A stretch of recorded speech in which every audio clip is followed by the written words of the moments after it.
Para sa mga mahilig sa mga kwentong aswang, subaybayan ang aming bagong channel, Sitio Pangil. Pasukin ang nakakakilabot na mundo ng mga aswang. Like and subscribe. Sitio Pangil.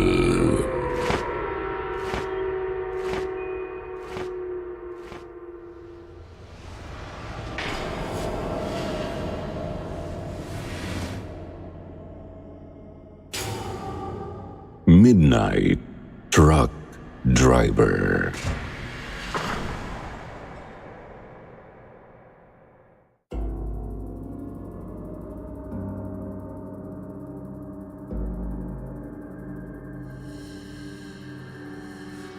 Kumusta kayo, Sitio Bangungot Community?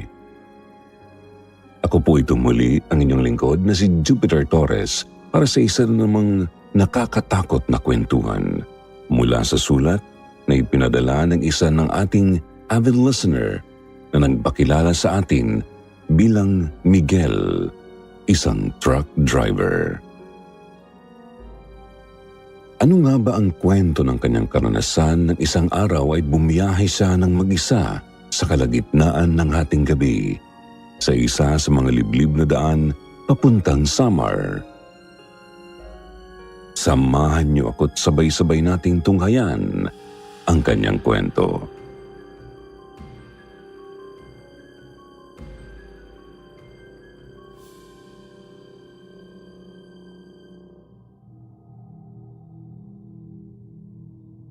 Magandang araw o gabi sa inyong lahat, lalong-lalo na po sa grupong bumubuo at nasa likod ng channel na ito ni Sir Jupiter dito sa YouTube.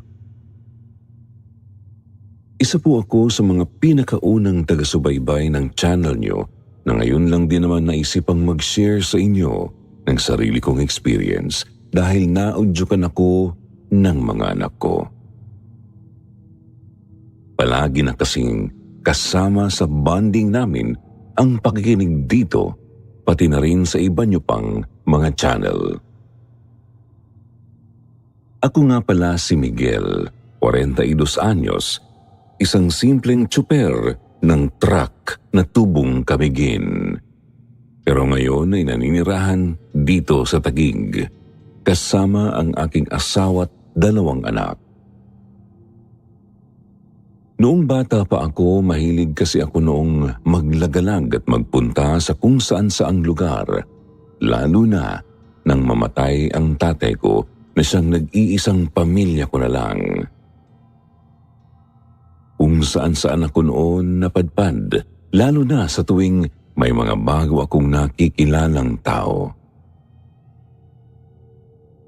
Mahilig akong sumama dun sa mga lugar na pinupuntahan nila. Tapos ang gagawin ko ay doon ako titira at maghahanap ng trabaho.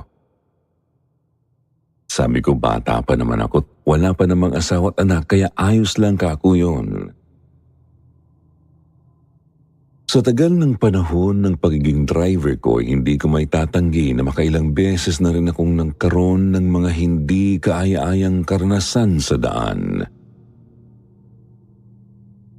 Mga karanasang puno ng kababalaghan at kung minsan ay hindi na kayang ipaliwanag pa ng isip ko.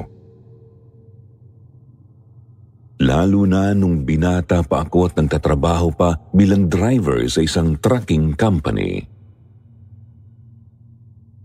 Marami kasi akong pinupuntahang mga lugar noon at madalas ay inaabot ako ng gabi sa kalsada. At isa sa mga karanasang ito ang hindi ko malilimutan.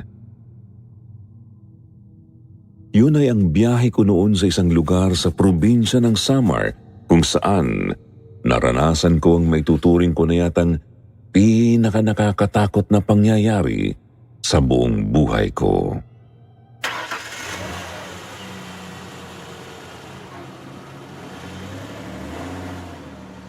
Nasa kalagitnaan ako noon ng biyahe habang nagpapatungtong sa radyo ng sasakyan ko para malibang.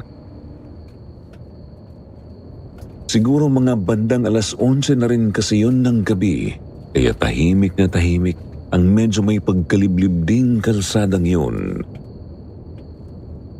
Napakalamig pa naman ng hangin, bukod pa sa parang ang dilim-dilim din ng paligid. Kakaunti lang din kasi ang street lights, tapos isa pa nga sa mga yun ay nadaanan kong iindap-indap ang ilaw. Medyo mahamog din kasi yung daan nun, kaya siguro umpisa pa lang ay parang nakakaramdam na ako ng kaunting kilapot. Pero sa pagpapatuloy ng pagbagtas ko sa daanang yun, Sir Jupiter, medyo nagtataka na ako. Kasi napapansin ko na parang paunti ng paunti ang mga sasakyang nakakasabayan naming dumaan doon. Hanggang sa maya-maya ay tuluyan na nga akong nagsolo doon sa kalsada. Ganoon pa man ay ipinagsawalang bahala ko na lang yun at nagpatuloy lang ako sa pagmamaneho hanggang sa napapreno ako ng malakas, Sir Jupiter, ng isang matandang lalaki ang bigla na lang ding pong lumitaw sa gitna ng kalsada at tila hinaharang ako. Muntik ko na siyang mabangga kaya sa tindi ng pagpreno ko ay halos sumubsob ako sa manibela. Mabuti na lang at naka-seatbelt ako ng maayos noon, kundi tiyak kong may kalalagyan ako noon. Sigurado naman akong hindi ko talaga nahagip yung matanda, Sir Jupiter. Pero nung muli akong lumingon doon sa gitna ng mahamog na kalsada nagulat ako nang hindi ko siya makita doon. Bigla na lang siyang nawala. Nagpalinga-linga pa ako noon sa paligid at dito sa part na to talaga ako kinilabutan. Sa isang iglap, Sir Jupiter, ay dumungaw bigla yung matanda doon sa mismong bintana ng passenger seat. Nanlalaki ang mata niya kaya napakunot ang noo ko. Medyo weird kasi ang hitsura ng matandang ito. Nakasuot siya ng salakot tapos naka-long sleeves din siyang puti habang ang pang-ibaba naman niya ay khaki pants. Meron pa nga siyang kulay pulang panyong nakatali sa bandang leeg niya kaya kung titingnan mo siya, akala mo ay kung sino siyang katipunero nung araw. Pero sa kabila nun, Sir Jupiter, nakaramdam ako ng awa nang sabihin sa akin ng matanda na gusto raw sana niyang makisakay. Galing pa raw kasi siya dun sa loob ng gubat. Nagtaka pa nga ako kung anong gubat baka ko ang tinutukoy niya ay nasa gitna kami ng highway. Pero nagulat na lang ako nang makita kong meron ngang isang maliit na iskinitang napapalibutan ng puno doon mismo sa itinuturo niyang direksyon. Napaisip pa nga ako kung papaanong nagkaroon bigla ng ganoon doon. Pero ipinagsawalang bahala ko na lang yun. Dahil nga sa awa ay pumayag na lang akong isakay yung matanda. Hindi ko na nga gaanong matandaan ang buong detalye, basta ang alam ko lang noon, pinapasok ko siya sa loob ng sasakyan. Ayos lang naman kasi sana nung una. Tahimik lang naman kasi siya noon kaya lang maya-maya, bigla na lang siyang nagsalita. Mahina lang ang boses niya pero sapat na yun para marinig ko ang kwento niya tungkol sa dating hitsura daw ng kalsadang dinadaanan namin.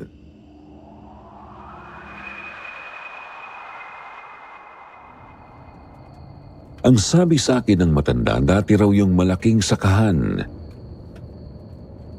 Malawak daw yun noon at pagmamayari daw yun ng isang matandang binata na may kaya sa buhay. Ang sabi pa niya sa akin, ang lugar daw na yun ay naging saksi na sa napakaraming paghihinagpis. Binabalot daw ito ng maitim na mga alaalang karamihan ay ibinaon na sa limot. o di kaya ay mga pangyayaring ni wala man lang nakakaalam o nakakaalala.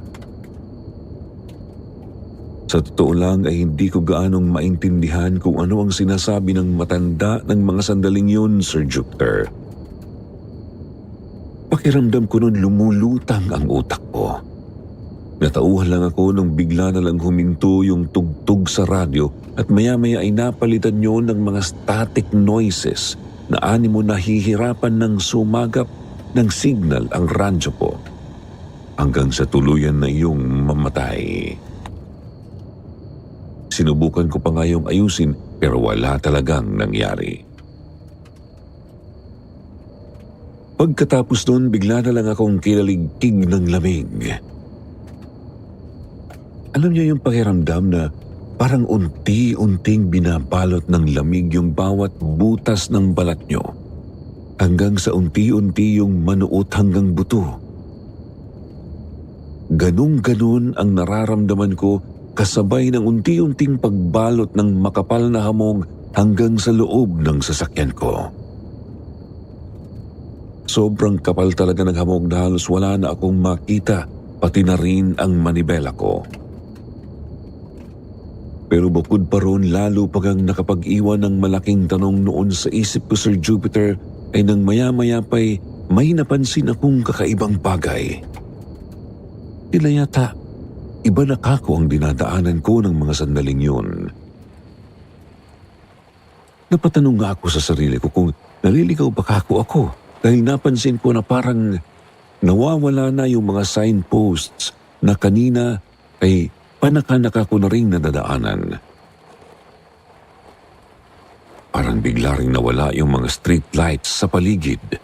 Tapos yung kanina yung sementadong daang tinatakbuhan ng sasakyan ko ay bigla na lang naging mabato, maputik at matarik. Bigla talagang nag-iba ang hitsura ng paligid. Nawala yung malalaking posting nakatayo sa highway. Nawala rin yung mga konkretong harang sa gilid ng kalsada, pati na rin yung iba pang sasakyan. Talagang wala ako noong makitang ibang tao kundi ang sarili ko. Dahil kahit yung matanda sa tabi ko ay natatakpan din ng makapal na hamog. Pakiramdam ko noon bigla akong nag-transport papunta sa ibang lugar. Kaya lang paano naman kako yun mangyayari? Kinurot-kurot ko pa ang sarili ko kasi baka kako nananaginip lang ako. Pero nasaktan lang ako sa ginawa ko. Napakamot na nga po ako noon sa ulo ko at palingalinga na rin ako sa paligid. Doon na rin ako nagsimulang makaramdam ng pagiging balisa. Alam niyo ba yung feeling na parang may nagmamasid sa iyo? Yung tipong may nanonood sa bawat kilos at galaw ng katawan mo. Ganon ang nararamdaman ko ng mga oras na yon, Sir Jupiter. Lalo pat hindi na rin nakaligtas noon sa paningin ko ang mga tila maiitim na aninong panakanakang nagpapakita sa gilid ng paningin ko habang patuloy na umaandar ang sasakyang minamaneho ko ng mga sandaling yun. Mga aninong nakatayo lang sa gilid ng kalsada na parang inaabangan ang bawat pagdaan ko. Hindi nagtagal, Sir Jupiter, yung kalsadang kanina ay napapansin kong dumidilim ay bigla namang nagkaroon ng liwanag na maya-maya pa ay halos mapuno ng napakaraming kumikislap-kislap na alitap-tap ang paligid. Ganun pa man, hindi ko pa rin noon gaanong magawang makakita dahil lalo pang kumapal ang hamog na bumabalot sa loob ng sasakyan ko. Halos hindi ko na nga makita noon ang matandang katabi ko na bigla na lang din namang tumahimik sa pagsasalita. Ang kadaldalan niya kanina ay bigla na lang nahinto sa hindi ko malamang dahilan. Although nakikita ko pa rin naman ang bandang binti niya kahit papaano dahil ang natatakpan lang naman ng hamog ay yung kalahati ng katawan namin mula ulo hanggang baywang. Medyo nagulat pa nga ako noon dahil nung tinititigan ko yung matanda sa pagitan ng mga hamog, parang naaaninag ko yung mukha niya na nakatitig sa akin. Hindi ko naman matanong yung matanda dahil hindi naman ako sigurado. Inabahan lang talaga ako sa paraan ng pagtingin niya sa akin dahil parang naaaninag ko ring nakangisi siya. Minabuti ko na lang muna noong mag-focus sa kalsada, Sir Jupiter. Kinakabahan na rin kasi talaga ako pero hindi naman nagtagal ay bigla ulit nagsalita yung matandang katabi ko tapos pinayuhan niya ako na dapat ay mag-ingat ako sa pagmamaneho dahil mapapahamak daw ako. Kinamahan ako agad sa sinabi niyang yun. Natakot ako kaya naman humarap ako sa pwesto niya at pinagpag yung hamog na humaharang sa pagitan namin. Pero halos matuyuan ako ng sariling laway nang makita kong wala namang taong nakaupo doon.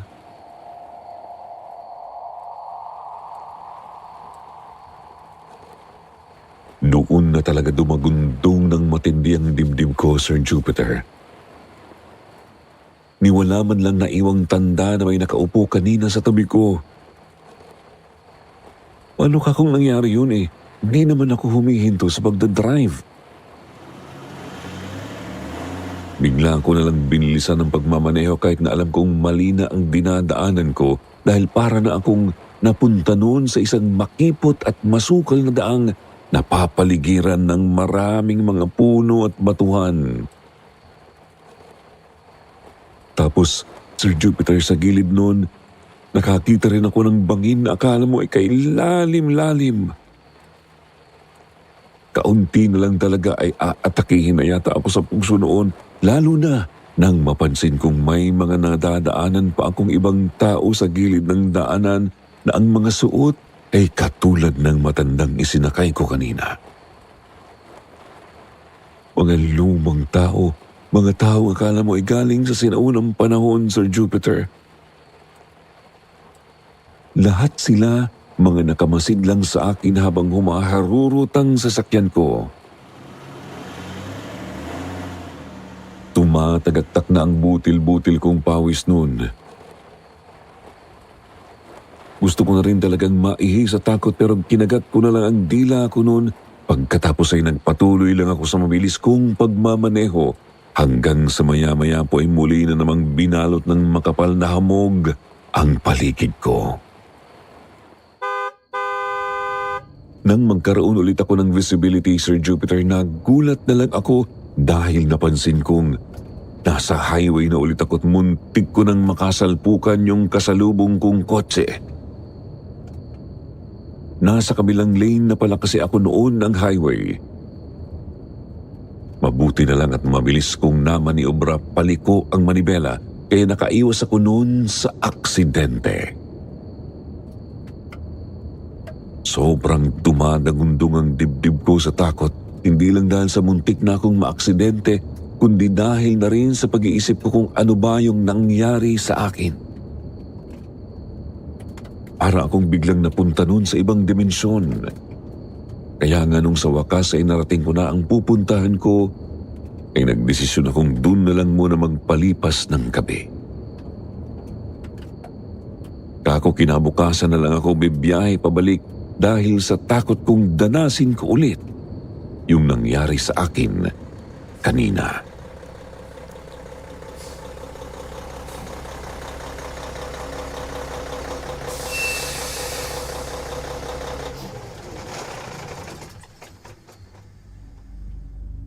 Eksakto namang may mga kapwa ko tsoper na nagpapahinga rin sa drop-off station ng mga dala naming kargamento noon. Nagpaalam ako sa kanila na makikipahinga na lang din kako ako dahil delikado na kakong umuwi ng ganong oras. Agad namang sumang-ayon yung isa sa mga kasamahan ko at doon niya sinabi sa akin na minsan na rin daw kasi siyang nakaranas ng hindi magandang experience habang dumadaan dun sa rutang tinahak ko kanina. Ang sabi naman ng isa, hindi na raw siya nagtataka dahil ang balita niya raw noong araw daw kasi maraming mga itinatapong bangkay dun sa lugar na yon. Kumbaga naging tapunan daw yun ng patay, lalong-lalo na yung mga taong sinasalvage. Dahil dun marami daw talagang nagpaparamdam sa highway na yun at ang karamihang nakakaalam lang nun ay yung mga kapwa namin truck drivers dahil sa amin daw talaga nila hilig magpakita at magparamdam. Sinabi rin nila sa akin na marami raw talagang drivers ang naliligaw dun. Kaya naman napilitan na akong i-share sa kanila ang tungkol sa naranasan ko kanina. Sila mismo nahiwagaan sa kwento ko. Para daw kasing bago sa pandinig nila ang nangyari sa akin dahil madalas ay mga pagpapakita at pagpaparamdam lang naman daw ang ginagawa ng mga multo ng daanang yun sa mga tsuper. Halos hindi tuloy ako makatulog ng gabing yun. Pinilit ko na nga lang ipikit ang mata ko, Sir Jupiter, pero kahit na anong gawin ko, ay parang nakikinikinita ko pa rin ang mukha nung matandang isinakay ko kanina sa truck. Mga isang oras din siguro akong nakapikit kahit nagising naman noon ang diwa ko. Hanggang sa maya-maya pa, naramdaman kong unti-unti na akong hinihila ng antok.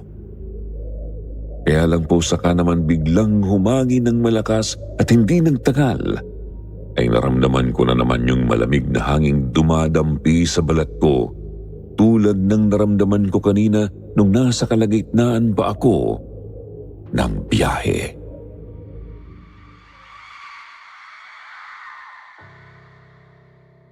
Bigla akong napamulat, Sir Jupiter.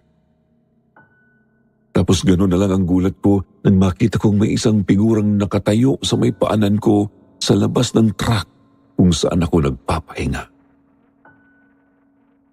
Kamukha ng matandang isinangkay ko kanina bagamat hindi ko makita ng maayos ang mukha niya. Kitang-kita ko nang bigla niyang hubarin yung suot niyang salakot, Sir Jupiter, tapos inilapag niya yon sa passenger seat ng sasakyan ko kung saan ko siya pinapwesto kanina. Sobra talaga ang takot ko noon.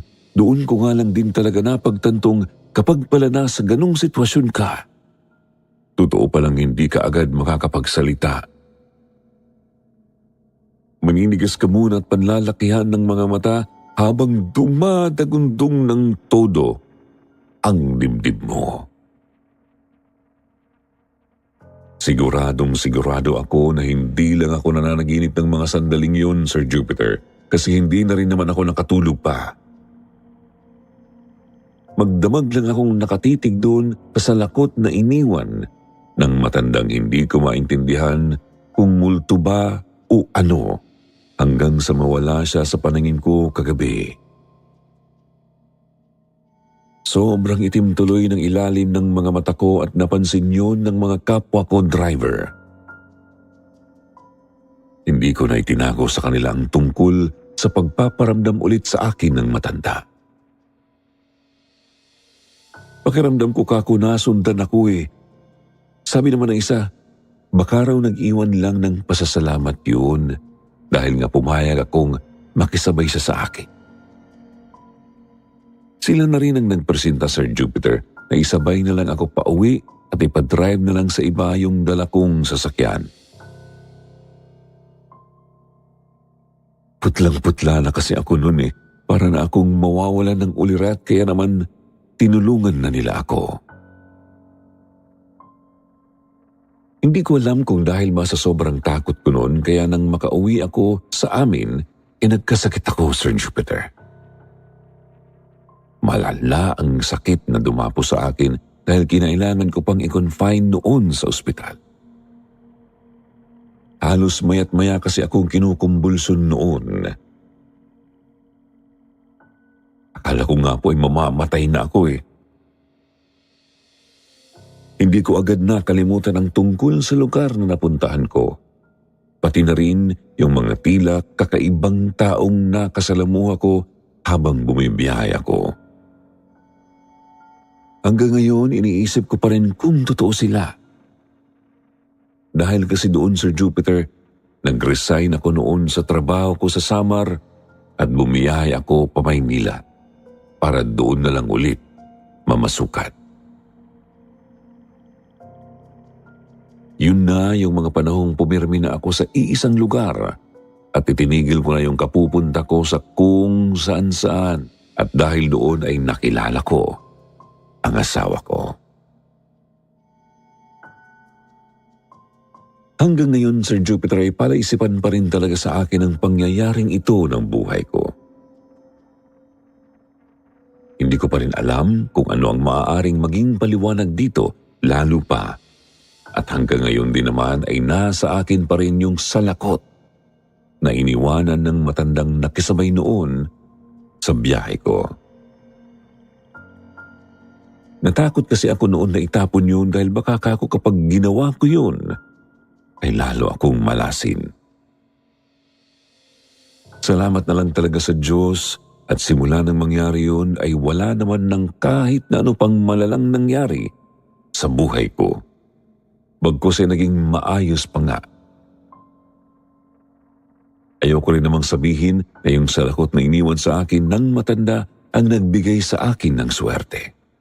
Dahil naniniwala pa rin ako na Diyos ang lahat ng nagbibigay ng biyaya.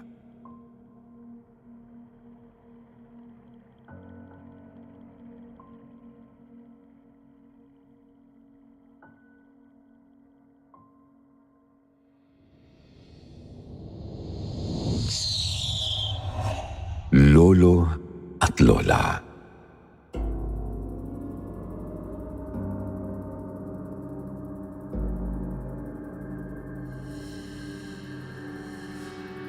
Mahirap malaman ang pagdating ng oras ng pagpanaw ng ating mga mahal sa buhay. Kaya naman kapag nangyari ito ay hindi tayo handa. Naiiwan tayong nalulungkot at nangungulila sa kanila. Gayunpaman may mga pagkakataon ding tinutulungan tayo ng mga sumakabilang buhay na harapin ang katotohanan ng kanilang pagpanaw. Maaaring nagpaparamdam sila upang ipaalala ang kanilang mga huling kagustuhan o patuloy pa rin nilang pinapadama ang kanilang pagmamahal sa kanilang mga naiwan. Sa ating kwento ngayong gabi, pakinggan natin kung paano hinarap ng ating letter sender ang pagkamatay ng kanyang mga mahal sa buhay. Anong pagpaparamdam ba ang kanyang mga naranasan? Yan ang ating tutunghayan sa ating episode ngayon, dito sa Sitio Bangungot.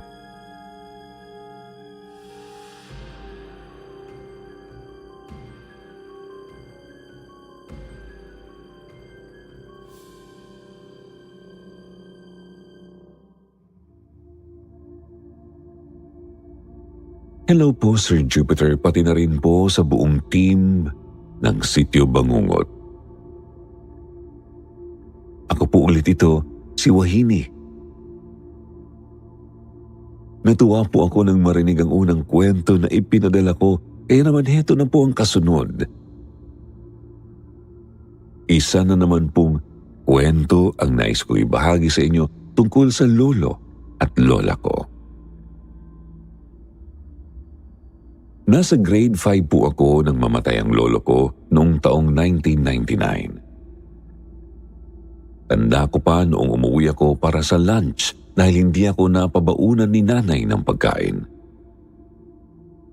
Oo nga po pala, nanay at tatay ang tawag ko sa lolo at lola ko dahil sila ang nagpalaki sa akin. Naabutan kong inaasikaso ni nanay si tatay na dinadalahit ng ubo. Nang makita ako ni nanay, ay sinabihan lang niya akong bumili na lang daw ng sardinas para yun na lang ang ulamin ko. Hindi na raw kasi siya nakapagluto gawa ng binabantayan niya nga si tatay. Nagmano lang ako kay tatay tapos ay lumabas na para bumili ng uulaming sardinas. Nang makabalik ako mula sa tindahan ay naabutan ko na lang na may mga tao na sa bahay at umiiyak na si nanay. Iyon pala ay namamaalam na ang tatay.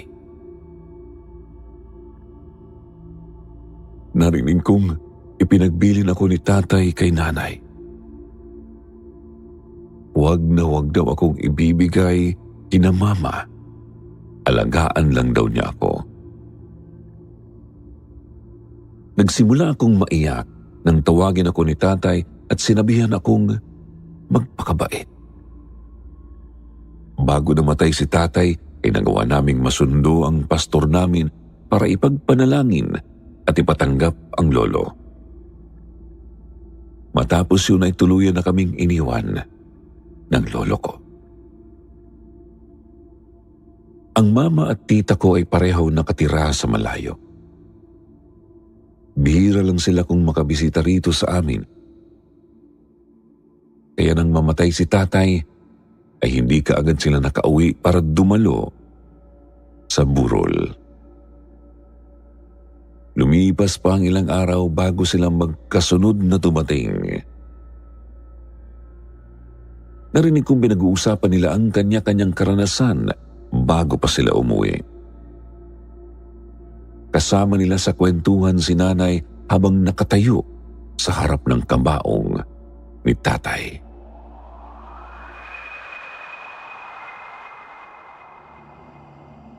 Ayon kay mama, nagparamdam daw si tatay sa kanila noong ikalawang araw pa lang ng burol nito. Papatulog na daw sila noon at sinabihan niya ang bunso kong kapatid na si Dylan na patayin ang electric fan dahil malamig ang gabing yun. Sumunod naman daw ang kapatid ko at pinatay ang electric fan. Bandang madaling araw na alimpungatan daw si mama dahil sa lamig na nanggagaling sa electric fan. Agad niyang ginising ang kapatid ko para patayin ulit ito. Dylan! Hindi ba't sabi ko ay patayin mo ang electric fan kasi malamig? Bakit binuksan mo? Kunot noon namang bumangon si Dylan at kakamot-kamot sa ulong sumagot, "Pinatay ko nga yan, ma. Baka binuksan ni Papa."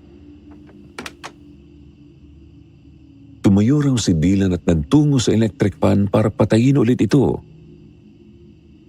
Subalit nang makalapit ang kapatid ko sa electric fan, ay bigla na lang itong nagtatakbo pabalik sa higaan at sumiksik kay mama. Nahampas pa nga raw niya ito dahil naapakan ang buhok niya. Galit na tanong ni mama, "Napating mo ring bata nga rin, pinapapano ka't nagtatakbo ka? Sabi nang patayin mo ang electric fan ay..." "Paano ko naman yung papatayin ay? Nakatanggal naman sa saksakan, ma. Umaandar ang electric fan nang hindi nakasaksak." Sa sinabing yun ng kapatid ko, ay bigla raw naalala ni mama si tatay. Marahil ay nagpaparamdam daw ito sa kanila dahil hanggang ngayon ay matagal silang nakauwi at pumunta sa burol. Nasabi na lang ni mama, "Tay, huwag ka nang manakot. Kami ay naghahanap laang ng pamasahe para makauwi diyan. Hayaan mo uuwi ka agad ako kapag nakakuha na ako ng pamasahe. Pasensya ka na, tay." Matapos sabihin ni mama yun ay doon na raw namatay ang electric fan kahit di naman nila ginagalaw. Sabi naman ni tita, maging sa kanya ay nagparamdam rin si lolo. Nasa pinagtatrabaho ang restaurant po siya noon. Isang araw matapos mabalita ang namatay na si tatay ay hindi kaagad nakapag-file ng leave si tita. Wala po kasi ang amo niya at marami rin silang ikikater kinabukasan. Kaya ang sabi niya ay sa susunod na araw na lang siya uuwi. Kinabukasan ay hindi naman makapagtrabaho si tita ng maayos. Naroong biglang nawawala ang mga gamit na kalalapag lang niya saglit sa tabi. Hindi na niya mahanap, tapos lilitaw na lang rin sa parehong lugar na pinag-iwanan o patungan niya. Kaya nagkakagulo na sila sa paghahanap. Kagaya na lang daw ng relo niya na inilapag lang niya sa ibabaw ng isang mesa matapos ang shift sa trabaho.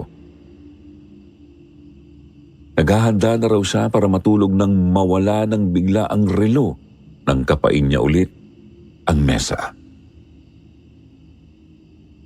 Natanong pa niya ang mga katrabaho kung napansin ba ng mga ito ang relo. Ngunit puro iling at tanggi daw ang mga ito. Matapos bumuntong hinga at magbanyo, natigilan na lamang siya ng pagbalik niya ay nakapatong na ulit sa table ang relo. Ang pinakamalala daw ay nung sumunod na araw na hindi pa rin siya nakauwi. Sa restaurant daw kasi natutulog si tita at malapit lang sa kitchen ang sleeping quarter niya. Nalimpungatan daw siya ng madaling araw dahil sa kalampagan sa kusina na parang may nagluluto. Inakala pa nga raw niya na baka tinanghali siya ng gising. Kaya agad niyang tiningnan ang relo at napakunot noon ang makitang 3:00 pa lang ng madaling araw. Nakaramdam daw si tita ng pagtayo ng mga balahibo nang lumabas siya para silipin ang kusina. Pero tanging kadiliman lang daw ang bumungat sa kanya. Patuloy raw ang mga ingay na naririnig niya na parang may nagluluto daw ng padabog sa kusina. Kulang na nga lang daw ay magliparan ng mga kawali at iba pang kagamitan. Sa puntong yun daw ay napagtanto na lang ni tita na baka si tatay daw ang nagpaparamdam sa kanya. Kaya naman mahina siyang bumulong sa hangin na parang kausap at karap lang niya si tatay. Tay, sige na po. Uuwi na ako. Huwag ka na magalit. Bukas na bukas ay babiyahin na ako pa uwi dyan. Magpapaalam na ako sa amo ko mamaya. Pasensya ka na ha kung hindi ka agad ako makauwi. Kaya huwag ka na magalit Matapos niyang sabihin yun, biglang naglaho ang mga ingay na naririnig niya. Tinupad naman ni tita ang kanyang pangako sa lolo ko, kaya't sa ika-4 na araw ng burol ni tatay, ay magkasunod silang dumating ni mama. Ang uncle ko naman, na kahit malapit lang sa amin nakatira at sa harap nga lang ng bahay nila ang burol, ay hindi rin daw nakaligtas sa pagpaparamdam ni tatay.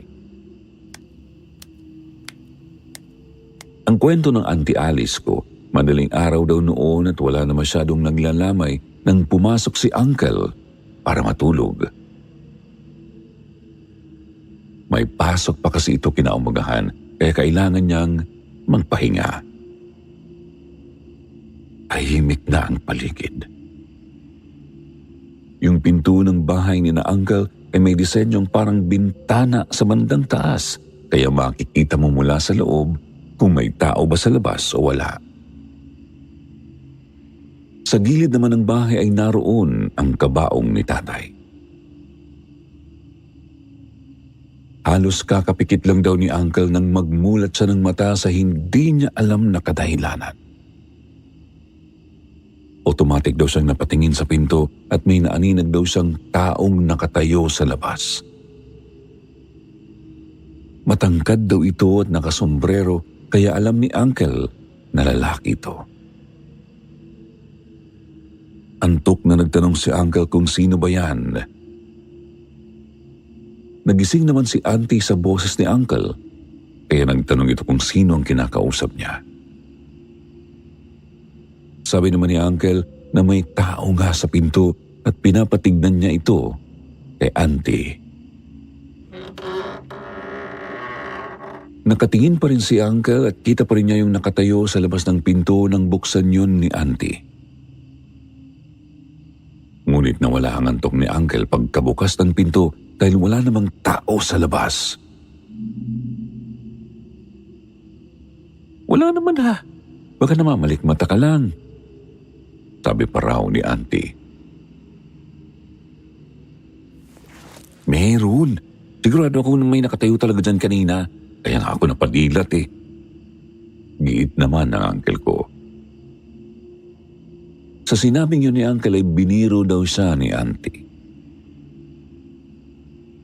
Baka ninadalaw siya ni Tatay dahil mula nang iburol ito ay hindi pa nakakapaglamay ng magdamag si Uncle. Pumapasok kasi ito kinaumagahan. Kaya naman nagdesisyon na lang si Uncle noon na wag na lang munang pumasok kinabukasan at siya na lang ang magbabantay kay Tatay. Matapos ang lahat ng iyon at nang makumpleto ang mga tito at tita ko sa huling lamay ni Tatay, ay nairaos naman po ang burol at libing ng matiwasay. Natapos na rin po ang pagpaparamdam. Ang sabi ng lola ko noon, marahil ang gusto lang daw po ni Tatay na makumpleto ang mga anak niya sa huling pagkakataon patungkol sa lolo ko.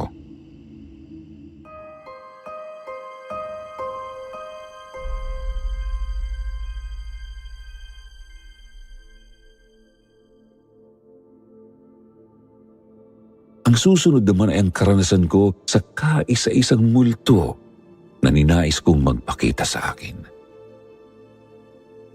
Uunahan ko na po kayo. Hindi po ito nakakatakot. Pero sana po ay mabasa pa rin ninyo. Kapag namatay ako ay tandaan mo ito. Hahanap-hanapin at iisipin mo ang pag-aarog ako sa iyo. Ngunit, kahit hanapin mo pa ako, hindi mo na ako makikita. Tandaan mo yan. Ito ang mga salitang binitawan sa akin ni Nanay noong minsan mag-away kaming dalawa. Galit at umiiyak siya sa sama ng loob sa akin habang ako naman ay umiiyak sa sakit ng kanyang palo.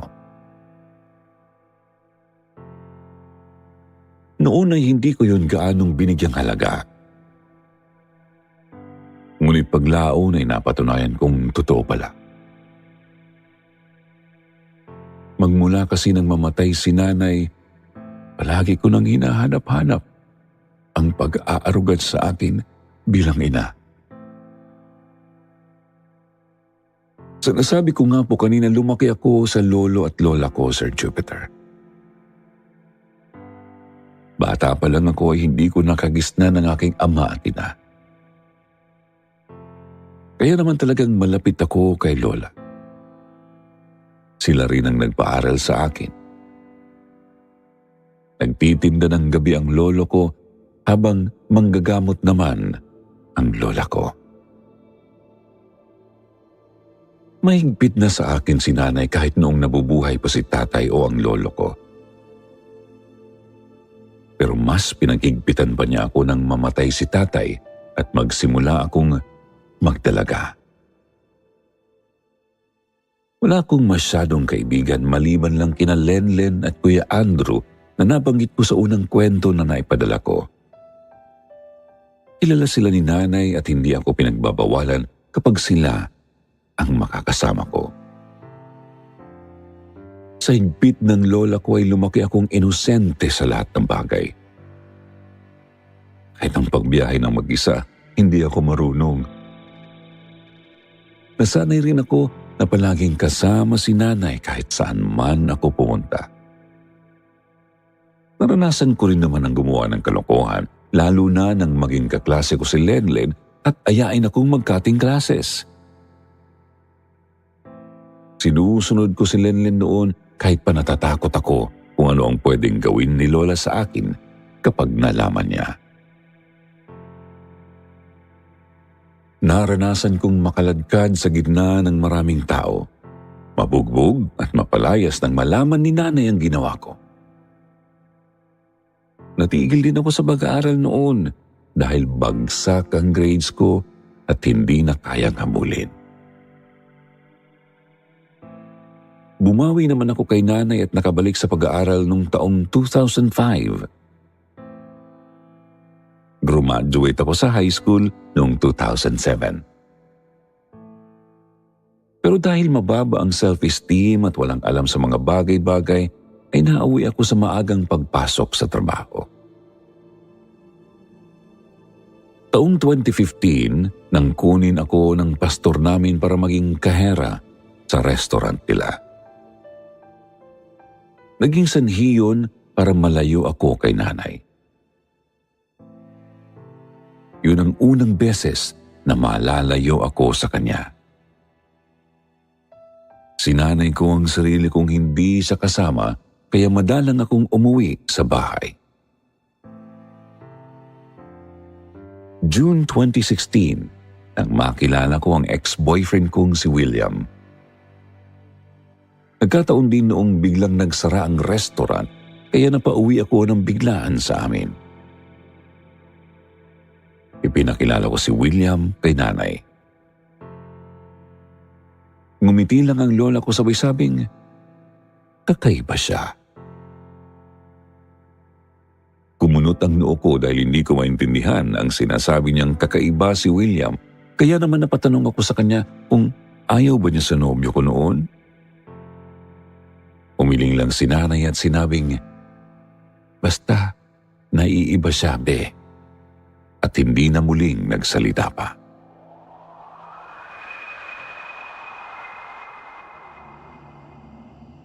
Isang linggo naman matapos makilala ni nanay si William ay ginising ako ni Lola ng madaling araw.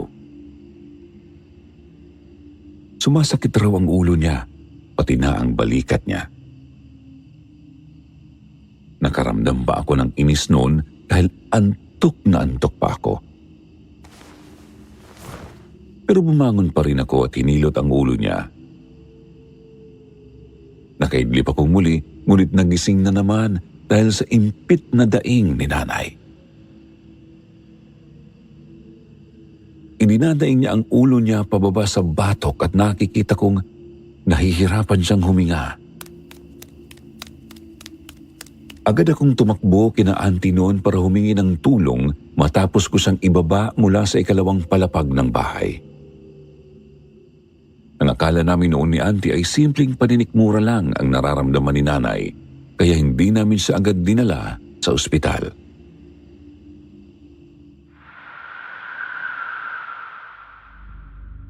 Bandang 9:00 ng umaga nang mapansin kong basa ang higaan ni nanay.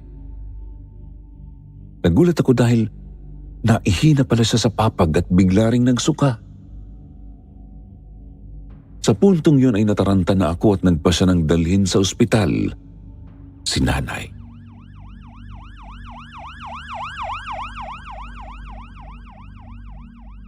Sir Jupiter, ang karamdaman pala ni nanay ay atake na ng high blood. Na-stroke ang kalahating katawan niya at hirap na siya kapag sasalita. Na-confine si nanay sa ospital at doon ay nanatili akong nagbabantay sa kanya. Palagi ko siyang sinasabihan na magpagaling na at nang makauwi na siya. Ipinagdarasal ko noon na sana ay gumaling na siya dahil hindi na siya nawawalan ng langnat. Nasa isang araw na rin siyang hindi nagigising.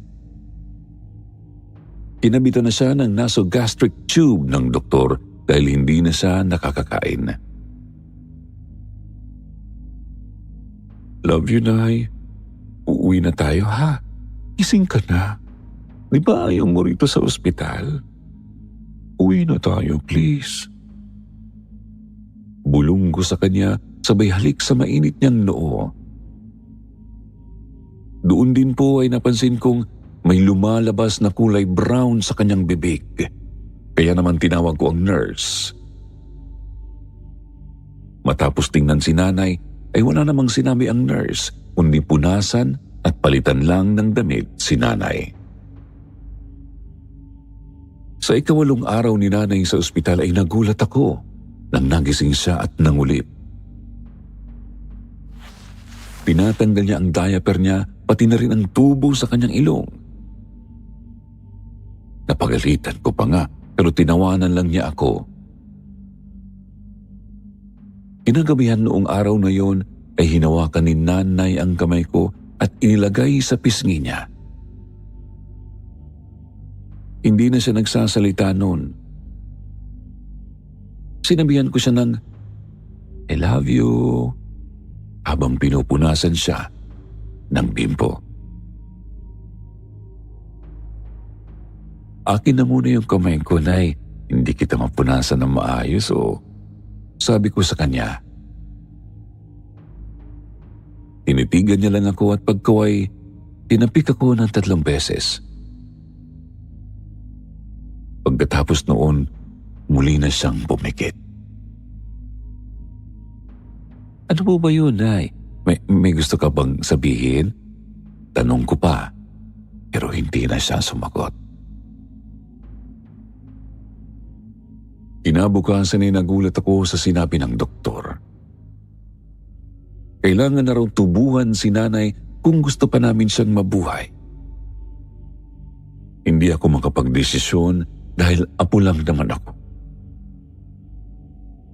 Kaya hinintay ko pa ang sagot ng mga anak niya.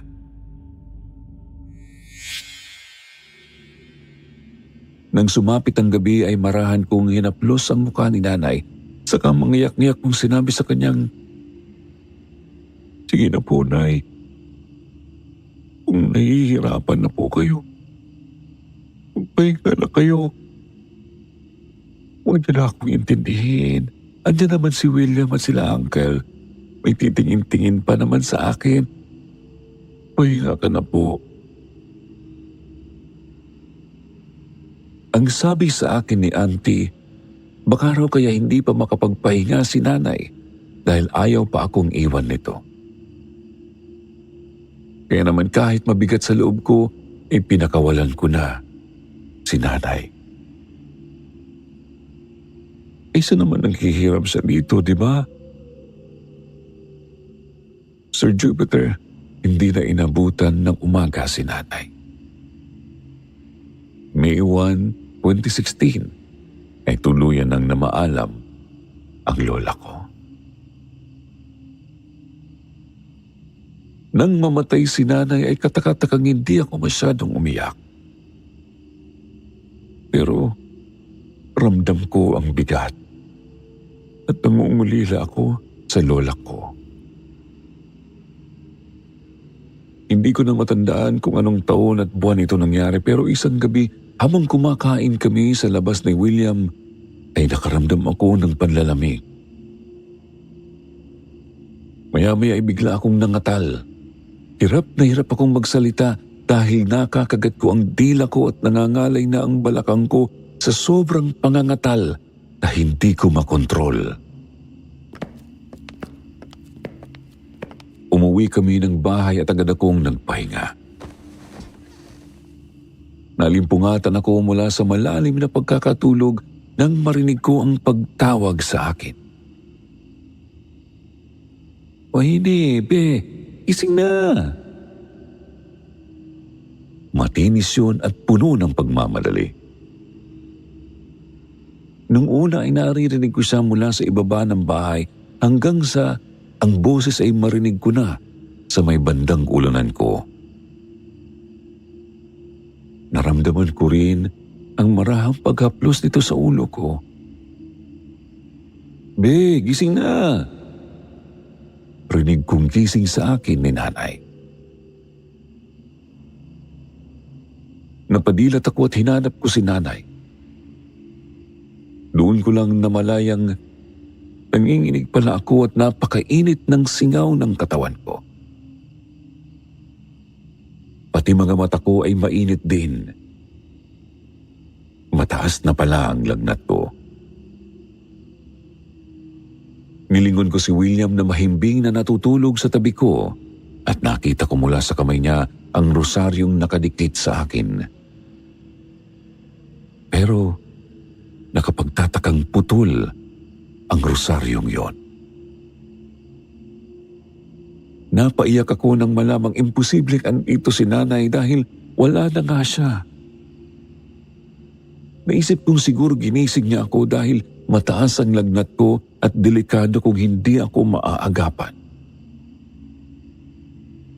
Hanggang sa kabilang buhay, binabantayan pa rin pala ako ng lola ko at ipinaparamdam sa akin kung gaano niya ako kamahal. Hiniling kong sana nagpakita siya sa akin.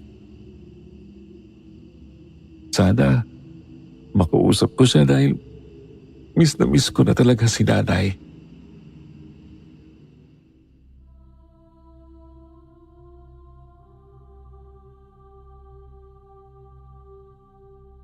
Napakarami kong pagkukulang kay nanay na ngayon ko palang napagtatanto, Sir Jupiter. Totoo talaga ang kasabihang nasa huli ang pagsisisi. Nagsisisi ako dahil hindi ko man lang nabigyan ng magandang buhay ang lola ko. Dahil kung tutuusin pala, ay kaya kong magtrabaho sa call center. Kaya ko palang mag-asikaso ng mga dokumentong importante, lalo na ang mga benepisyo. Sana kung hindi ako nagpatalo sa takot noon, baka naiahon ko sa hirap si nanay. Siguro nabilhan ko siya ng mga damit, may pasyal sa mga gandang lugar at naisama sa mga restaurant. Siguro kung naisugod ko lang si nanay sa ospital agad, baka buhay pa siya ngayon at kasama kong lumalaban sa mga mabibigat na pagsubok na pinagdadaanan ko. Habang sinusulat ko ito ay umiiyak na naman ako. Miss na miss ko na ang lola ko. Sa mga nakikinig, pahalagahan po natin ang mga magulang natin. Habang buhay pa sila ay gawin natin ang kaya natin para sa kanila. Iparamdam natin sa kanila kung gaano natin sila kamahal. Dahil kahit gaano pang nakakainis o nakakabingi ang mga pagbabawal at paghihigpit sa atin ng mga magulang natin, para din naman sa ikabubuti natin yun. Isa pa mahirap mabuhay nang may pagsisisi kang nararamdaman.